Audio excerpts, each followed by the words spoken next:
ଏଇ ଲ ଦେଇ ନେନି ଦିଟା ସଜନା ଶାଗ ତ କ'ଣ କରିବୁ କହନି ପକୋଡ଼ା କରିଦେବୁ ଖାଇବା ପଖାଳ ଜଲ୍ଦି କର ମୁଁ ଖାଇବା।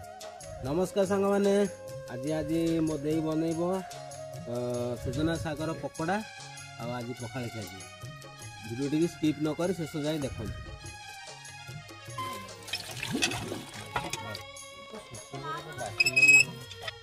ଏଠି ସଜନା ଶାଗରେ ନେଇଛି କିଛି ବେସନ, ତା ଦେହରେ ଟିକେ ହଳଦୀ ଗୁଣ୍ଡ, ଟିକେ ଲଙ୍କା ଗୁଣ୍ଡ, ଆଉ ଦୁଇଟା ଜିରା, ଆଉ ଟିକେ ସ୍ୱାଦ ଅନୁସାରେ ଲୁଣ।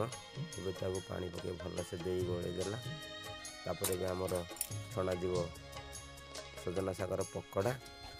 ସଜନା ଶାଗ ଯେମିତି ଭଜା କରିକି ଖାଇବାକୁ ଭଲ ଲାଗେ, ସେମିତି ପକୋଡ଼ା ଖାଇବାକୁ ବି ବହୁତ ଟେଷ୍ଟି ଲାଗେ। ଆପଣମାନେ କେବେ ବି ଏମିତି ଟ୍ରାଏ କରିପାରିବେ, ବହୁତ ଟେଷ୍ଟି ଲାଗିବ। ଥରେ ଟ୍ରାଏ କରି ଦେଖନ୍ତୁ। ଏବେ ପ୍ରସ୍ତୁତ ହୋଇ ଆସିଛି ଆମର ସଜନା ଶାଗର ପକୋଡ଼ା। ଏବେ ଖାଇବା ପଖାଳ। ସାଙ୍ଗମାନେ ଦେଖନ୍ତୁ, ବର୍ତ୍ତମାନ ଆମର ପ୍ରସ୍ତୁତ ହେଇ ସଜନା ଶାଗର ପକୋଡ଼ି। ବାସ୍ ଏବେ ଆମେ ପଖାଳ ଖାଇବା, ଦେଖିବା ଟେଷ୍ଟ କୋଉ ଭଳିଆ ଲାଗୁଛି। ଏବେ ପଖାଳ ଖାଇକି ମୁଁ ଚାଲିବି ବିଲକୁ। ଆଉ ମୋ ଦେଇର ପରିଶ୍ରମ ଯଦି ଆପଣମାନଙ୍କୁ ଭିଡ଼ିଓଟି ଭଲ ଲାଗୁଥାଏ, ମୋ ଦେଇ ପାଇଁ ଗୋଟେ ଲାଇକ୍ କରନ୍ତୁ, ଆଉ ସେୟାର କରନ୍ତୁ ଭିଡ଼ିଓକୁ, ଆଉ ଚ୍ୟାନେଲକୁ ସବସ୍କ୍ରାଇବ୍ କରନ୍ତୁ। ଆପଣମାନଙ୍କର ଏଇ ଭଲ ପାଇବା ରହିଲେ ଆମେ ଆଗକୁ ଏମିତି ନୂଆ ନୂଆ ଭିଡ଼ିଓ ବନେଇ ଚାଲିବୁ। ରହିଲି, ଜୟ ଜଗନ୍ନାଥ।